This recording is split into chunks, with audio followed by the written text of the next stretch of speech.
Let's see if I manage like this. Coba saya lakukan seperti ini. These are the points that I will Ini go adalah through in this poin-poin presentation. yang akan So saya first, bahas dalam what are topik the ini. phases of the Pertama, mediation process? saya akan membahas mengenai fase tahapan-tahapan proses dan metodologi mediasi. Saya akan mengilustrasikan tantangan-tantangan apa saja yang dihadapi dalam mediasi kontraktual dan kesulitan-kesulitannya dalam proses mediasi. Kemudian Gora nanti akan melanjutkan peran dari mediator dan para pihak yang terlibat. Kemudian kita akan masuk ke tahapan tanya jawab dan mungkin kita akan bisa berdiskusi. Sekarang ada tahapan-tahapan proses mediasi. Di sini kita bisa melihat struktur dasar dari proses mediasi yang tadi sudah dibahas oleh Goran, dan ini tergantung pada gaya mediator dan sikap para pihak selama proses mediasi. Yang saya lakukan adalah menggambarkan bagaimana biasanya proses mediasi berlangsung di EYPO. Kita mulai dari permintaan para pihak atau salah satu pihak, atau proposal dari reporter, semacam hakim kedua di EYPO. Dan mediasi dilanjutkan ke tahapan preparasi, yaitu perencanaan premediasi dan kontak dengan para pihak. Dan dilanjutkan dengan hari mediasi, dimulai dengan sesi pembukaan, dilanjutkan dengan sesi privat dan sesi bersama, sampai keputusan diperoleh. Di sini kita bisa melihat bagaimana proses ini dimulai di EYPO. Jika suatu mediasi ingin diajukan dalam ini dimulai dari proses Now there are three ways that misalnya di merek atau di tahapan ini bisa diajukan sengketa proceedings are conducted in the case. di EYPO. Di sini bisa diproses mediasi. Mereka proses banding di dewan banding bisa dihentikan dan kemudian diberikan pemberitahuan kepada para pihak. Of the other party to explain the process. Dan mereka bisa menunjuk mediator mana dan pihak-pihak perwakilan dari para pihak. Dan mereka bisa menyatakan kesediaan mereka untuk menjalani mediasi. Jika proposal tersebut ditolak karena salah satu pihak tidak ingin melakukan mediasi, maka proses banding akan berlanjut. Skenario paling mudah adalah jika terjadi permintaan bilateral. Jadi mereka bisa mengajukan permintaan by means of a letter or by ini bisa dilakukan dengan mengirimkan surat atau formulir yang disediakan secara online di website kami. Jika demikian halnya, maka para pihak secara bersama-sama setuju untuk memilih mediator yang tercantum di website kami. Jika mereka mengalami kesulitan untuk memilih mediator, mereka bisa dibantu oleh layanan EDR untuk memilih mediator yang sesuai, yang bisa berdasarkan bahasa mediator atau pengalaman si mediator dalam bidang tertentu. Jika ada permintaan bilateral, maka proses banding di EYPO dihentikan sampai mediasi selesai. Cara ketiga untuk memulai mediasi adalah jika reporter beranggapan bahwa perkara ini bisa diselesaikan mediasi. Dalam skenario seperti ini, reporter mengirimkan komunike kepada kedua pihak agar mereka menjalankan mediasi, dan dalam hal ini proses banding ditunda. Jika proposal reporter diterima oleh kedua belah pihak, maka proses mediasi akan dilanjutkan. Jika tidak, maka proses banding yang akan dilaksanakan kembali. Jadi, di sini Anda bisa melihat daftar. Ini bukan daftar lengkapnya ya, tapi ini hanya beberapa mediator yang ada di EYPO. Saya tidak bisa melihat Goran ya di sini, tapi saat ini ada 32 mediator dan Anda bisa menemukan kami di tautan ini. Dan seperti saya katakan sebelumnya, layanan EDR bisa membantu para pihak untuk memilih mediator yang mana berdasarkan bahasa yang digunakan, kemampuan dan pengalaman mediator, dan kita bisa memilih satu atau dua mediator yang disebut komediator dalam satu perkara. Jadi, setelah proses dimulai, mediator akan mengontak para pihak melalui perwakilan-perwakilannya, baik melalui email atau representasi langsung. Para mediator kemudian akan menanyakan kepada mereka di mana mediasi akan berlangsung, baik dilakukan secara langsung di Alicante atau Brussels atau secara online.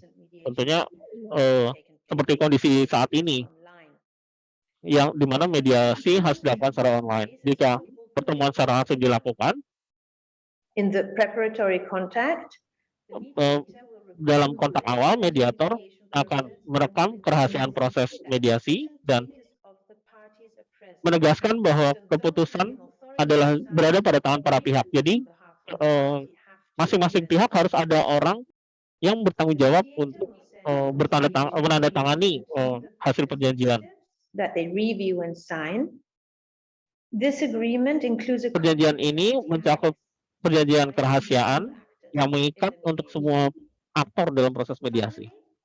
Terakhir, mediator akan menetapkan kerangka waktu untuk menerima rangkuman dari kasus dan akan menjawab pertanyaan-pertanyaan terkait ekspektasi yang diharapkan dari penyelesaian sengketa. Nanti yang akan saya tunjukkan pertanyaannya apa saja. Rangkuman tersebut tidak boleh terlalu panjang dan harus mencakup aspek bisnis dan komersial dari perkara tersebut, dan ini hanya boleh dibaca oleh mediator. Jadi mungkin nanti akan berlangsung pertukaran email antara dengan para pihak atau perwakilannya sebelum hari mediasi. Ini kami sebut konferensi submediasi. Karena proses mediasi masih berlangsung online, kita bisa banyak melakukan mediasi sebelum kita mendudukkan kedua pihak secara langsung. Dan ini membantu mediator untuk membuat suatu koneksi dengan para pihak dan membangun rasa percaya terhadap mediator yang akan memimpin proses ini. Now, the actual mediation day, pada hari mediasi, di mana kedua pihak nanti akan bertemu secara online atau secara langsung, biasanya and this would be a classic mediation. sesi bersama dilakukan menggunakan Zoom atau platform lain.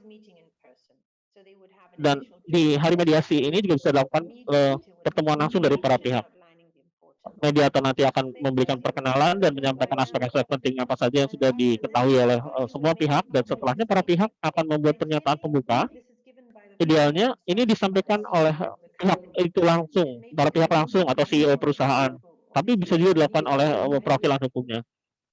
After this initial joint meeting, setelah pertemuan bersama ini akan ada akan dibagi menjadi sesi-sesi privat dan akan dibuat caucus, so that mediators can speak to dan sesi ini terpisah karena mediator bisa berbicara dengan masing-masing pihak secara rahasia. Idealnya mediator menggunakan waktu yang sama untuk kedua pihak. Jadi para pihak tidak berpikir mediator mengutamakan salah satu pihak. Tergantung bagaimana cara para pihak itu akur atau tidak atau proses mediasi tersebut. Tapi jika ini berlangsung dengan baik, maka sebelum hari berakhir kita bisa membuat draft perjanjian atau MOU. Tujuan dari ini adalah kita bisa membuat roadmap atau peta jalan sehingga para pihak bisa melanjutkan penyelesaian sengketa. Karena mungkin tidak bisa membuat draft perjanjian dengan klausul-klausul legalnya dengan klausul-klausul hukumnya di hari yang sama. Mediator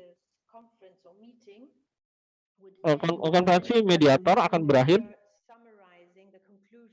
dengan mediator membuat rangkuman tentang langkah-langkah berikutnya yang akan dilakukan.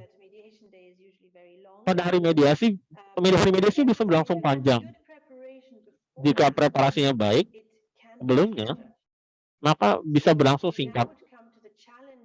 Sekarang kita melihat tantangan-tantangan apa saja yang kita temui dalam mediasi. Saya akan berbagi dengan Anda beberapa tips praktis yang saya gunakan untuk mencegah kesulitan-kesulitan Tapi ini bisa bervariasi tergantung para pihak dan konflik yang ada dalam proses mediasi. Ini adalah strategi pribadi saya, mungkin ini tidak berlaku untuk Anda. Jadi Anda lakukan saja apa yang paling baik tergantung konflik yang ada, dan mungkin Anda bisa menggunakan ini, menggunakan tips-tips ini, atau Anda bisa mengabaikannya saja setelah saya menyampaikannya. Tapi yang ingin saya tekankan adalah preparasi adalah sangat penting untuk proses mediasi yang baik. Jadi sebelum memulai mediasi secara aktual, saya akan mengirimkan kepada para pihak daftar pertanyaan-pertanyaan yang akan menjelaskan permasalahan yang ada. Dan saya sudah menggunakan ini dalam 2 mediasi terakhir saya yang saya tangani di WPO, dan ternyata ini sangat bermanfaat. A lot from the conflict. Saya bisa memahami lebih banyak dari konflik sebelum bertemu dengan kedua belah pihak secara langsung atau sebelum melakukan eksplorasi dengan masing-masing pihak.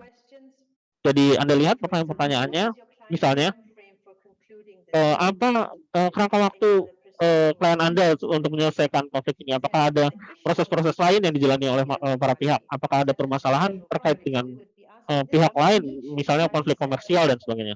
Jadi kita tanyakan ini kepada masing-masing pihak secara terpisah. Pertanyaan lainnya adalah, menurut Anda, apa solusi terbaik dari konflik ini dari sudut pandang Anda? Dan khususnya dari sudut pandang komersial. Jadi alternatif terbaik untuk selain litigasi, apa skenario terburuknya? Like to avoid at all costs. Dan apa yang klien Anda ingin hindari? Apa pendapat klien untuk memberikan settlement atau kompensasi? Dan bagaimana menurut Anda, apakah bisa diterima pihak lain atau tidak?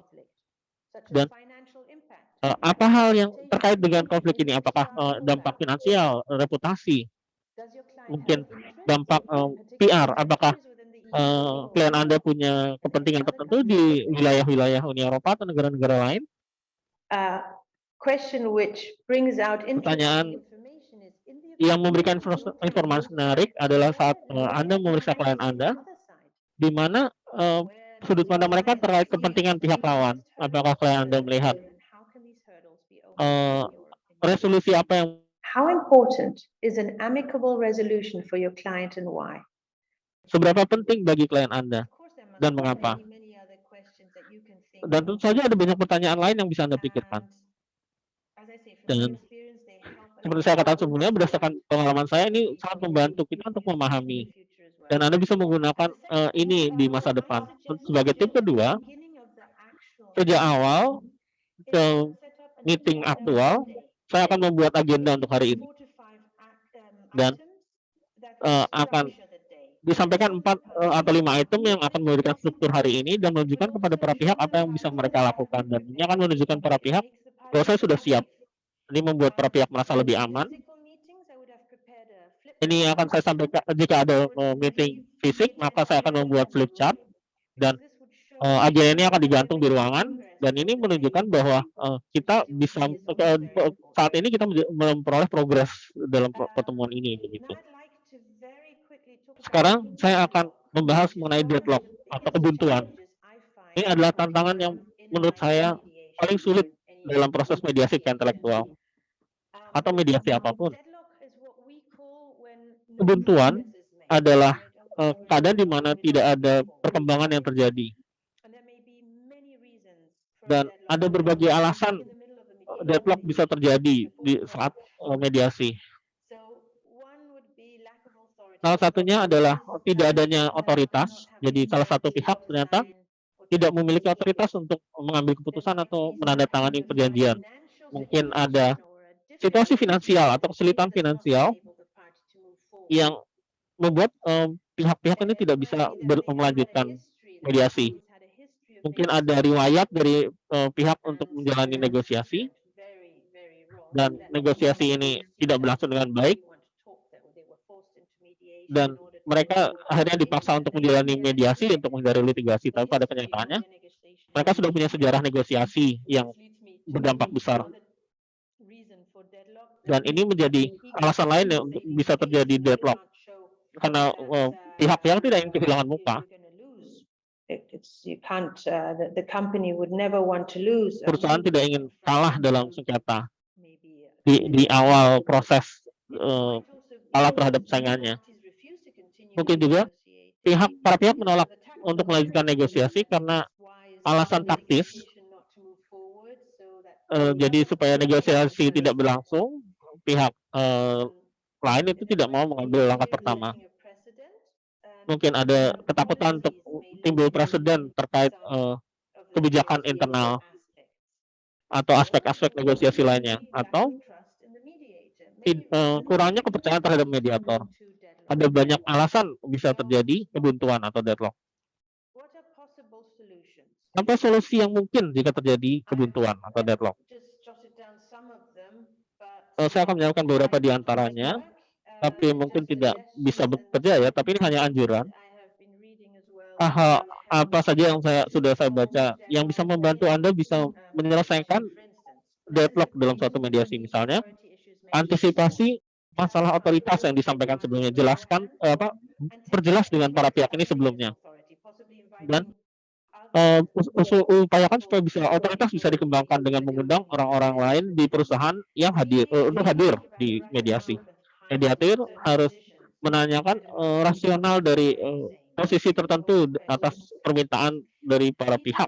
Ini harus dalam bentuk pertanyaan terbuka. Mediator harus kreatif untuk mencari pilihan-pilihan yang kami sebut memperluas solusi. Jadi tidak selalu bersifat moneter. Kita harus melihat keluar out of the box dan melihat kemungkinan-kemungkinan untuk penyelesaian proses ini. Yang penting kita harus melakukan pengujian fakta. Misalnya saat kita menilai resiko dan peluang keberhasilan dan antisipasi biaya litigasi, mediator harus membingkai situasi agar para pihak bisa melihat keadaan di masa depan. Ini bisa kita lakukan terutama apabila para pihak sudah lelah karena tidak memperoleh progres dalam mediasi. Mediator akan mengundang para pihak untuk mempertimbangkan alternatif-alternatif untuk menyelesaikan mediasi, sehingga alternatif terbaik dan alternatif terburuk. Mungkin bermanfaat juga untuk menggeser perspektif salah satu pihak dengan berupaya mempertimbangkan posisi pihak lainnya. Jadi kita membuat pihak itu berpikir, bagaimana pendapat pihak lawan Anda terkait konflik ini? Apakah tawaran moneter bisa membantu? Anda membuat tantangan pada pihak tersebut. Bagaimana pihak lawan akan menerima tawaran Anda? Apakah itu akan menghina mereka? Mediator harus menekankan netralitas dan peran dari mediator untuk melihat bahwa mereka harus mempercayai mediator. Jika mediator merasa rasa percaya terhadap mediator itu mulai hilang. Yang terakhir, seperti saya sampaikan di slide terkait dengan progres, penting untuk memotivasi para pihak dan juga penting untuk memahami para pihak lebih baik supaya kita bisa mengeksplorasi kebijakan-kebijakan internal dan kepentingan dari perusahaan. Ini mungkin juga perlu untuk membahas kata-kata dalam perjanjian atau perjanjian kerahasiaan. Ini adalah beberapa cara yang mungkin jika kita menghadapi kebuntuan dalam mediasi. Yang Anda lihat di sini, di layar Anda sudah tahu bahwa dalam mediasi yang lazim, ada mediator atau komediator, para pihak, sengketa, baik apakah mereka perwakilan dari suatu perusahaan atau individu, dan perwakilan hukum mereka. Nanti kita akan bahas lebih banyak mengenai karakteristik dari para pihak ini dan peranan-peranan mereka, khususnya seperti yang disampaikan oleh Alexander. Ini merupakan salah satu aspek yang paling penting dalam proses mediasi, yaitu semua pihak harus siap dan semua pihak harus tahu peranan mereka. Tidak hanya terkait dengan proses mediasi secara umum, tetapi juga terkait dengan kasus-kasus spesifik yang mereka hadapi. Mediator itu apa? Itu pertanyaan yang sering muncul. Pertama-tama yang kita bicarakan adalah mediator. Mediator adalah pihak ketiga yang bersifat netral, yang merupakan profesional, yang artinya punya pengalaman dalam mediasi khususnya karena mereka adalah manajer proses, jadi mereka harus tahu bagaimana mengelola proses. Jadi itu adalah mediasi yang sebenarnya. Karena pihak ketiga ini tidak boleh mengambil keputusan.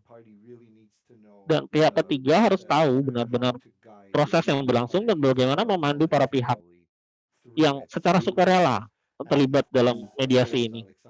Dan seperti yang disampaikan oleh Alexander tadi, dari contoh praktisnya, mediator harus mampu mendorong dan menstimulasi percakapan terbuka di antara para pihak karena itu merupakan satu-satunya cara untuk bisa memperoleh kesepakatan. Real authority in the case. They might have some authority to Mediator tidak boleh, mereka tidak punya kewenangan untuk substance. They cannot really take any. Mereka tidak bisa mengambil opini, mereka tidak boleh mengkritisi, dan mediator harus tidak punya hak untuk memberikan nasihat kepada para pihak khususnya apabila dilakukan di depan masing-masing pihak karena ini akan bersifat merusak dalam mediasi dan ini harus dihindari. Seperti yang dikatakan Alexander, mungkin ada beberapa potensi untuk muncul opini di mana Anda menanyakan alternatif terburuk atau terbaik atau apakah ada ruang untuk diskusi, tapi Anda tidak boleh memberikan anjuran apapun. Jadi apa yang harus dilakukan mediator untuk memandu proses? Bagian yang penting adalah untuk menangkap gambaran secara keseluruhan.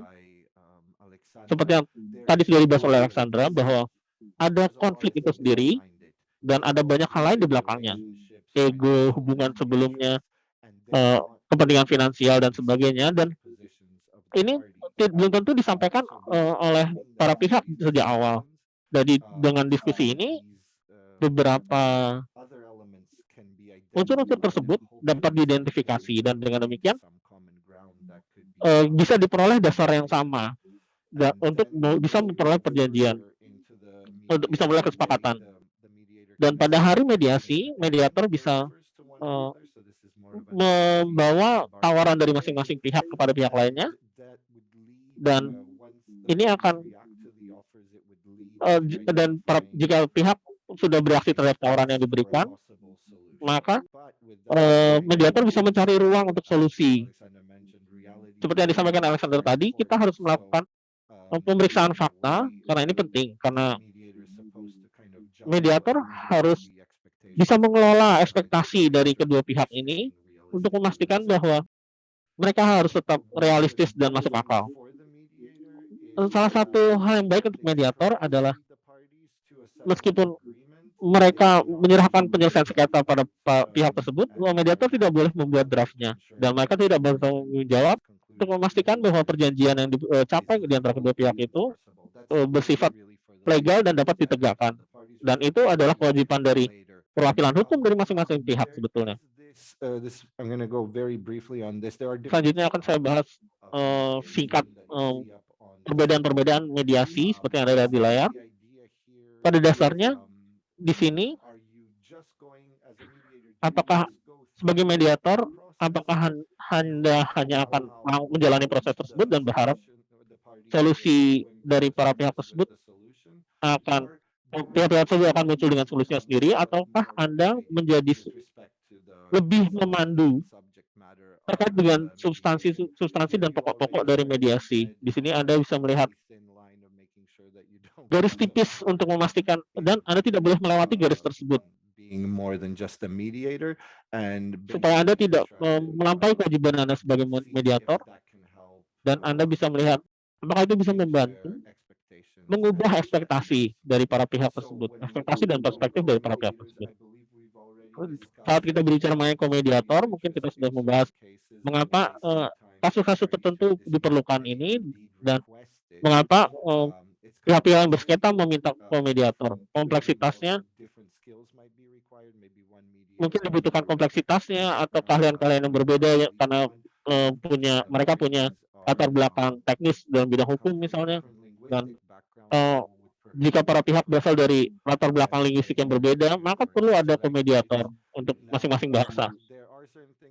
Dan ada juga hal yang harus diperjelas antara mediator dan komediator adalah bagaimana mereka membagi tugas-tugas dan peranan mereka dan mengelola komunikasi dan proses selama proses mediasi. Karena ini memerlukan koordinasi. Yang tidak boleh terjadi adalah mediator, salah satu mediator condong ke satu pihak, sementara komediator condong ke pihak lainnya. A representative and we lose the point. Kita akan kehilangan poin dari mediasi itu sendiri. Dan kedua mediator tersebut, kedua pihak harus bisa mengakses mediator secara sama, gitu. Dan mediator harus punya strategi untuk bisa melakukan hal ini. Dan para pihak memiliki peranan penting jika kita berbicara tentang apakah kita ingin mencapai suatu kesepakatan atau tidak. Tadi Alexander sudah berbicara, akan sangat membantu jika kedua pihak yang hadir di mediasi memiliki otoritas penuh untuk mengambil keputusan, karena jika tidak, maka akan muncul berbagai permasalahan. Para pihak tersebut harus siap dan memberikan sejak awal, sebelum hari mediasi, rangkuman dari perspektif mereka terkait sengketa dan posisi mereka. Mereka juga harus siap untuk menjelaskan pada awal pembukaan hari mediasi. Dan pada dasarnya akan lebih baik jika mereka bisa hadir dengan mindset untuk siap mengajukan tawaran atau menerima tawaran. Jika satu pihak jika pihak-pihak yang bersengketa bisa hadir dalam mediasi dengan pemikiran yang seperti demikian, maka proses mediasi akan menjadi lebih mulus, khususnya bagi mediator. Sekali lagi, preparasi adalah hal yang sangat penting terkait dengan topik itu. Akan sangat membantu bagi para pihak jika mereka memahami proses mediasi, dan jika mereka tersesat di dalam prosesnya, mereka bisa meminta mediator untuk menjelaskan, karena mediator adalah manajer proses yang akan membantu mereka. Dan seperti saya sebutkan sebelumnya, mereka harus mampu mengekspresikan permasalahan-permasalahan dan posisi mereka, dan semoga mereka bisa melakukan pemeriksaan fakta untuk memahami kasus yang mereka hadapi. Dan penting selama pertemuan tersebut agar para pihak bisa didengar tanpa diinterupsi, dan kedua pihak nanti akan punya kesempatan untuk berbicara, dan akan lebih baik jika mereka untuk lebih terbuka dan berbagi pemikiran-pemikiran serta posisi mereka dengan mediator dan pihak lainnya tersebut. Dan bahkan lebih baik lagi jika mereka sudah siap untuk memberikan tawaran atau menerima tawaran yang masuk akal, dan mediator juga nanti akan bekerja sama dengan para pihak tersebut untuk mencegah tawaran yang menghina yang muncul dari salah satu pihak yang merupakan yang nantinya akan bisa mengakibatkan gangguan pada proses ini karena salah satu pihak tersinggung. Untuk perwakilan hukum, pengacara harus membantu klien mereka di keseluruhan proses ini, karena mereka terlibat dalam proses formal, dan mereka juga harus mempersiapkan dokumen-dokumen, khususnya jika ada aspek legal dalam dokumen tersebut, dan melatih klien untuk kekuatan dan kelemahan kasus tersebut secara realistis. Dan tanggung jawab utama dari pengacara adalah memastikan kesuksesan atau keberhasilan dari penyelesaian sengketa, dan mereka adalah yang di depan atau ujung tombak dalam pembuatan drafting dari perjanjian penyelesaian sengketa ini. Jadi pengacara dalam proses preparasi yang sudah kita bahas, pengacara mempersiapkan pemahaman klien apa yang dimaksud dengan proses mediasi, dan pengacara Dan klien tentu harus memahami proses mediasi dan apa saja informasi yang bisa mereka peroleh dari mediator. Dan pada tahapan ini, mereka sudah mengetahui bahwa mediasi memiliki keunggulan-keunggulan, dan itu mungkin mengapa mereka memilih untuk melakukan mediasi. Dan bersikap realistis akan sangat membantu, karena ini akan membantu dalam proses negosiasi. Dan semua proses-proses yang berbeda tadi yang sudah disampaikan oleh Alexander, antara lain pemilihan mediator, mempersiapkan dokumen kasus, pernyataan pembuka, bahkan pembuatan draft agenda, itu adalah hal-hal yang bisa dilakukan oleh pengacara atau penasihat hukum untuk mempersiapkan agenda dan membuat para pihak memahami apa yang akan mereka sepakati. Dan ini harus ditangani oleh pengacara terkait dengan klien mereka dalam fase preparasi dan terkait dan pada hari mediasi. Sekali lagi, lawyer, I guess there's reason for it that I'm not going to get into, but you are likely already aware. Ada alasan kenapa Anda harus punya pengacara yang baik.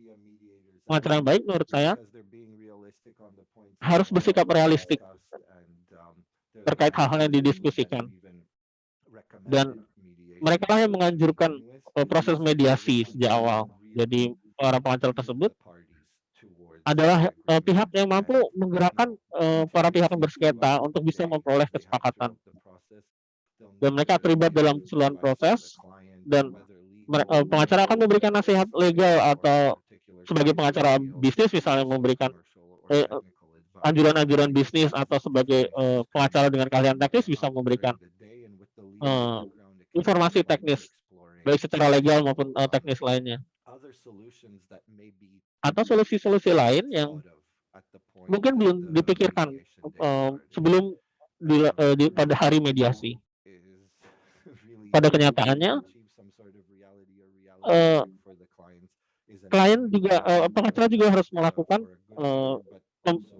pemeriksaan kenyataan atau pemeriksaan fakta. Dan mediator seringkali saat kita berbicara mengenai pemeriksaan fakta, kadang kita berbicara mengenai biaya-biaya, bukan saja biaya legal, tapi juga tergantung dari jenis kasusnya. Biaya-biaya kerugian yang bisa timbul, waktu yang dibutuhkan untuk bisa melakukan rolling produk baru, dan biaya-biaya lain yang harus dikalkulasikan.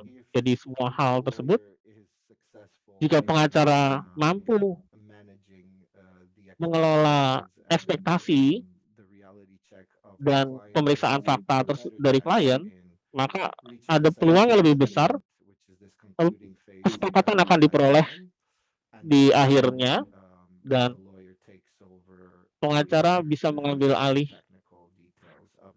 untuk melakukan penjabaran teknis dari perjanjian. Dan dengan demikian saya harap kita masih punya waktu untuk tanya jawab sekitar 15 menit. Saya kembalikan kepada Dung, dan nanti Dung akan mengambil alih. Baik. Terima kasih, Goran. Kita masih punya banyak waktu, sekitar 15 menit untuk sesi tanya jawab. Terima kasih Alexander dan Goran untuk presentasi Anda untuk berbagai tahapan mediasi dan tantangan-tantangan dalam proses mediasi dan aktor-aktor yang terlibat dalam mediasi. Sekarang kita buka kesempatan untuk sesi tanya jawab dari audiens. Jika ada pertanyaan, silakan untuk mengangkat tangan atau bisa mengetik pertanyaan Anda di kolom chat. Dan kami akan menyampaikan pertanyaan Anda kepada para pembicara. Saya rasa ada beberapa pertanyaan dari peserta. Saya akan tampilkan kepada para pembicara. Terima kasih kepada pembicara. Saya punya 2 pertanyaan terkait dengan efektivitas mediasi dan gaya mediasi. Pertanyaan pertama, bagaimana kita bisa menilai atau menentukan efektivitas proses mediasi, dan kriteria apa saja atau prinsip-prinsip apa saja yang bisa digunakan untuk mengevaluasi efektivitasnya. Yang kedua, terkait dengan 3 gaya mediasi tersebut, yang mana yang paling populer, atau apakah kita bisa menggunakan semuanya di hari mediasi? Pertanyaan pertama saya berikan kepada Alexandra dan pertanyaan kedua saya serahkan kepada Goran. Saya persilakan Alexandra untuk menjawab terlebih dahulu. Thank you very much. That's a highly Terima kasih. interesting question. Ini pertanyaan sangat How do we menarik. assess or determine the effectiveness of a mediation? Bagaimana kita menilai atau menentukan efektivitas dari proses mediasi? Jadi, untuk menilai apakah suatu mediasi efektif, ini tergantung dari para pihak. Jika mereka menganggap bahwa proses mediasi ini memberikan hasil yang positif, maka ini tergantung dari kecepatan proses mediasi tersebut. Seberapa cepat negosiasi berlangsung, dan jika mediasi itu berlangsung tidak efektif, maka salah satu pihak tentu akan beranggapan bahwa mediasi ini tidak bisa dilanjutkan dan terjadi kebuntuan. Ini juga merupakan kriteria untuk mengevaluasi efisiensi dari suatu mediasi. Saya tidak mempertimbangkan untuk menentukan kriteria efisiensi. Apakah pada akhirnya, yang penting pada akhirnya diperoleh solusi yang baik. Apakah bisa diperoleh kesepakatan pada akhir hari meeting. Jadi tidak ada suatu batasan tertentu terkait keberhasilan dan kegagalan mediasi. Jadi tergantung dari para pihak sendiri. Bisa saja kedua pihak ini tidak bisa memperoleh kesepakatan pada akhir mediasi, tapi mereka bisa pada tahapan selanjutnya mereka bisa memperoleh kesepakatan komersial setelah mereka bisa saling mengenal lebih baik. Saya rasa ini sudah cukup efektif dan bisa menjadi hasil yang positif. Saya harap itu bisa menjawab pertanyaan Anda. Atau untuk orang yang bertanya ini bisa memberikan informasi lebih banyak. Untuk pertanyaan kedua, saya persilakan Goran. Baik, terima kasih. Terkait dengan gaya-gaya mediasi yang berbeda, ini juga pertanyaan yang menarik. Pada akhirnya, gaya seorang mediator itu gaya pribadinya. Jadi tidak harus kita definisikan, itu bisa saja cara seorang tersebut untuk menangani dua pihak atau dua orang yang sedang berkonflik.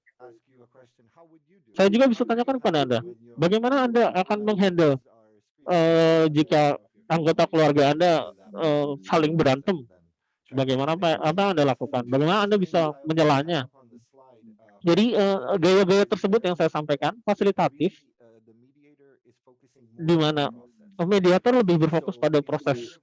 Jadi alih-alih membahas konten, mediator memandu langkah-langkah yang ada dan membuka para pihak untuk bisa melihat sudut pandang atau perasaan yang berbeda, supaya pihak lain bisa melihat apa yang dirasakan oleh pihak lainnya, dan mereka bisa menemukan solusi yang mungkin, dan itu akan memandu mereka untuk bisa memperoleh kesepakatan.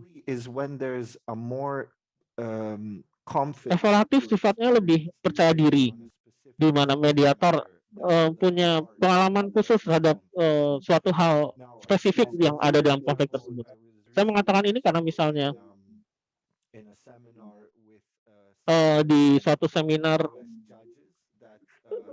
dengan mantan-mantan hakim di Amerika Serikat yang menjadi mediator, mereka selesai masa jabatan sebagai hakim, kemudian mereka menjadi mediator, mereka sangat yakin terhadap keahlian mereka, dan mereka sudah menjalani berbagai macam kasus yang berbeda, dan mereka tahu para pihak tersebut, dan karena mereka sebelumnya sudah menentukan kamu kalah, kamu menang, jadi mereka tahu apa yang dialami oleh para pihak tersebut, dan orang tersebut bisa dalam proses mediasi bisa memberikan hal-hal apa yang harus dipertimbangkan para pihak itu supaya bisa membantu mereka mencari penyelesaian yang mungkin. Jadi lebih aktif sifatnya dari fasilitatif, terutama terkait dengan substansi. Untuk yang Anda bisa Google, cari di Google, ini relatif baru. It's a bit more maybe psychological. Ini yang terakhir ini sifatnya agak lebih psikologis. Anda tidak bersifat, Anda tidak berfokus pada sifat transformatif, tapi Anda mengambil posisi kedua di konflik ini, dan posisi kedua untuk solusi. Yang Anda coba lakukan adalah Anda lebih berfokus kepada para pihak tersebut. Apakah ada dari hubungan mereka yang menimbulkan konflik ini, dan apa itu, dan bagaimana Anda bisa membuat suatu dialog, dan Anda bisa mendorong terjadinya suatu kesepakatan. Jadi Anda tidak bisa mengkotak-kotakan ini, tapi ini lebih merupakan tool atau sarana sebagai mediator untuk menentukan gaya apa untuk menyelesaikan suatu kasus. Dan yang terpenting adalah untuk mengenal dari masing-masing pihak itu dan mengetahui konflik apa yang sedang terjadi, dan Anda bisa menyesuaikan gaya Anda. Seperti I would just like to compliment your answer. yang disampaikan oleh Alexandra. Personal experience here at EUIPO since 2012. Saya ingin menambahkan jawaban Anda dengan pengalaman saya di EUIPO dari 2013-2014. Jadi EUIPO lebih berupaya untuk menjadi sebagai pemandu, karena ini sangat penting sebagai kita sebagai ahli kekayaan intelektual untuk our office, so usually we are the people taking the decisions. Untuk melihat pengalaman orang-orang yang mengambil keputusan di EUIPO. Jadi para mediator, kita tidak boleh terlibat dalam kasus yang sedang berlangsung. Kita mediator harus benar-benar netral, fasilitator yang netral. As well in the legal, in the regulations and the rules. Harus terbebas dari aturan-aturan yang ada. Jadi fasilitator netral, seperti saya sebutkan sebelumnya, harus berpikir tentang apa hasil dari proses ini. Kita tidak boleh berpikir apakah proses banding ini akan berhasil. Itu bukan keputusan kita. Itu bukan inti dari mediasi. Jadi semakin dekat kesepakatan diperoleh saat kita masuk hari-hari kita melakukan bargaining atau tawar-menawar, maka kita harus lebih banyak melakukan pemeriksaan fakta, dan kita harus menanyakan kepada si pihak tersebut apa yang Anda pikirkan, apa yang Anda rasakan untuk menyelesaikan sengketa ini. Dari pertanyaan itu, kita bisa melihat, kita bisa menggunakan beberapa sistem atau beberapa gaya di saat yang sama untuk di hari mediasi. Saya juga ingin menambahkan, sebagai otoritas publik, fasilitator, Anda tidak ingin stage in the process. You really need to be taking extra effort to show your neutrality. Anda tidak ingin para pihak tidak percaya pada Anda. Anda harus melakukan langkah-langkah ekstra agar bisa diterima oleh para pihak tersebut. Are actually representatives of public bodies that are already offering ADR or considering of ADR. A focus on facilitation would be the suggestion. Sebagai badan publik yang menawarkan ADR, Anda harus lebih bersifat fasilitatif dan menganjurkan jika Anda menganjurkan proses ADR tersebut, Anda harus menjaga netralitas Anda. Ini diskusi yang sungguh menarik. Saya ingin berdiskusi lebih lanjut. Terima kasih, Goran dan Alexandra. Satu pertanyaan lagi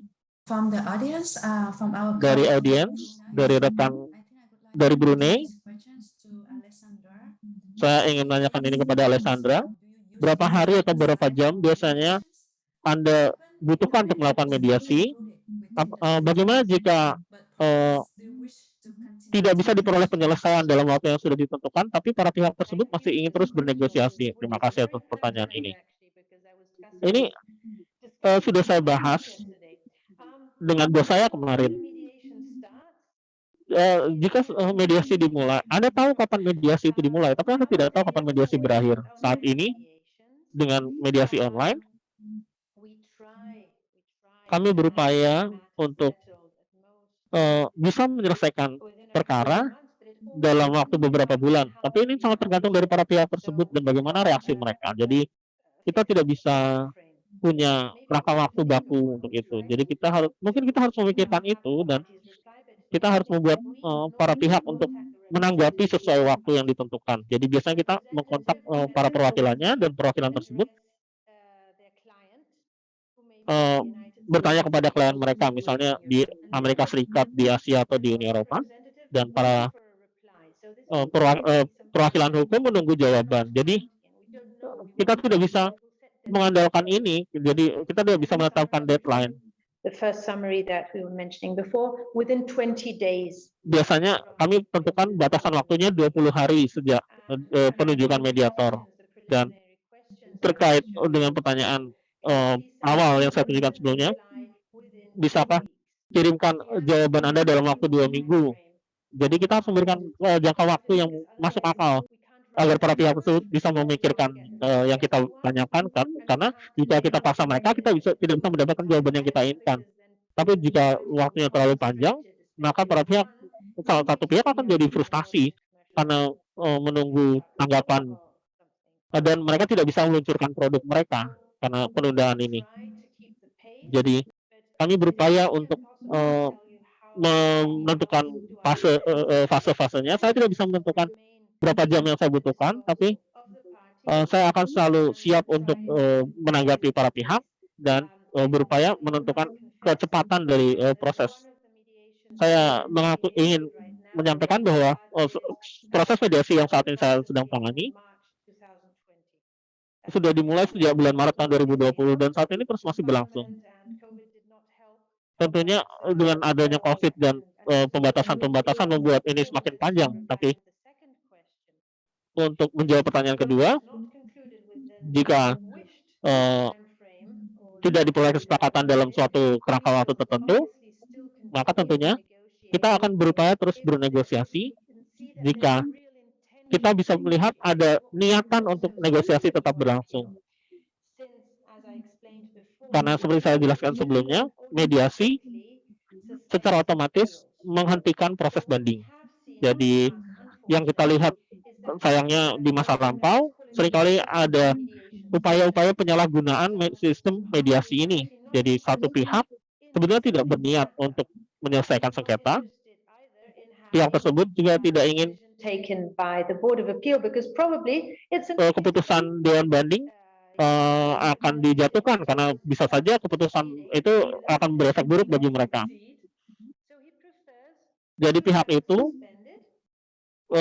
ingin membuat perkara ini tertunda-tunda dan kemudian melihat apakah dia ingin melanjutkan membuat produk untuk pasaran tertentu untuk waktu tertentu, dan mereka memikirkan pilihan-pilihan yang bisa mereka pilih dan menentukan item-item mana yang punya kerangka waktu terbatas, di pasaran, dan pihak tersebut bisa menunda proses banding sehingga mereknya tidak ditolak dan bisa mereka menggunakan proses mediasi ini untuk penyalahgunaan ini. Jadi kita bisa melihat hal ini dengan misalnya ada pihak yang tidak memberikan tanggapan sesuai waktu. Jadi kita harus mengatakan maaf, kita harus menyelesaikan proses mediasi ini jika kami tidak menerima tanggapan Anda dalam jangka waktu sebulan misalnya. Dan kemudian kami akan menyelesaikan mediasi dan kami akan melanjutkan proses banding. I think covers the question. Saya rasa ini mencakup bisa menjawab pertanyaan tadi. Mungkin bisa saya tambahkan, sangat sulit menentukan kerangka waktu, sulit menentukan jangka waktu, karena seringkali terjadi overtime. Alasannya adalah dasar pemikiran proses mediasi itu sendiri adalah sifatnya sukarela. Jadi Anda tidak bisa melakukan mediasi jika kedua pihak tidak ingin melanjutkannya. Tapi jika pihak ingin melanjutkan mediasi, mereka tidak memutuskan kecepatan tertentu untuk menyelesaikan prosesnya. Seperti yang disampaikan oleh Alessandra tadi, seringkali tergantung kepada mereka untuk menentukan langkah selanjutnya. Jika kedua pihak tersebut terburu-buru, maka proses akan bisa selesai dengan cepat. Tapi jika salah satu pihak menunda-nunda karena mereka ingin proses ini tertahan di EUIPO, maka ini bisa berlangsung dalam jangka waktu lama. Dan ini bisa karena sifat volunteer, sifat sukarela dari definisi tersebut, maka kita tidak bisa menentukan hal ini. Thank you very much, Goran and Alexandra. Terima kasih, Goran, Alexandra. Mungkin masih ada satu pertanyaan terakhir sebelum kita lanjut ke istirahat. Pertanyaan ini terkait dengan proses mediasi. Saya ingin mengundang Alexandra untuk menjawab pertanyaan ini. Apakah Anda mengizinkan pengacara untuk hadir, dan apakah bagaimana Anda melayani intervensi dari pengacara pada saat joint session atau sesi individu? Kami ingin pengacara hadir karena baik pengacara dan perwakilan dari perusahaan yang terlibat, idealnya sih CEO, seperti yang saya katakan sebelumnya, karena terkait dengan isu otoritas, tentu kami ingin pengacara hadir. Kontak awal biasanya dilakukan dengan pengacara yang menjadi kontak utama kita, dan kita meminta izin Lawyers are very useful untuk bisa mengontak para pihak. Gordon pointed out, because they provide Pengacara merupakan bagian dari mediasi karena mereka memberikan aspek legal dari kasus, dan mereka juga bertanggung jawab untuk membuat draft perjanjian kesepakatan dan melihat hal-hal apa saja yang terkait dengan penegakan perjanjian dan klausul-klausul kerahasiaan. Tapi pengacara mungkin tidak terlalu suka untuk masuk dalam proses mediasi karena mereka tidak bisa memperoleh penghasilan yang sesuai atau lebih baik dibandingkan dengan mereka menjalani proses pengadilan. Tapi saya rasa lebih banyak pengacara lebih memilih untuk menjalani proses mediasi dan menjadi advokat untuk proses mediasi selama beberapa tahun terakhir, karena ini semakin populer. Jadi jika seorang pengacara sangat sulit atau pengacara tersebut sangat mengutamakan proses legal dalam upaya mereka untuk memenangkan perkara, yang kita lakukan kadang adalah memisahkan pengacara dari kliennya, dan kita meminta kami ingin berbicara dengan klien secara pribadi, dan jika memungkinkan silakan Anda tunggu di luar. Pengacara tidak suka hal ini, tapi tentu saja klienlah yang memutuskan apakah mereka ingin seluruh prosesnya ditangani oleh mereka sendiri. Kadang pengacara dan klien harus dipisahkan. Tapi penting bagi kita untuk melakukan hal itu tanpa menyinggung baik pihak pengacara atau pihak klien. Jadi misalnya kita berikan tugas kepada pengacara, tolong lihat tolong cari informasi tentang hal ini atau hal ini di peraturan-peraturan yang ada, dan tolong buat draft poin-poin apa saja, poin-poin legal apa saja yang ingin Anda cantumkan dalam perjanjian penyelesaian sengketa, dan atau Anda bisa diskusikan dengan pihak pengacara lawan, atau kita bisa meminta pengacara masing-masing pihak untuk membuat draft perjanjian penyelesaian sengketa, sementara kita terus melanjutkan berbicara dengan para pihak tersebut. Tapi pengacara sangat bermanfaat, sangat berguna dalam proses mediasi.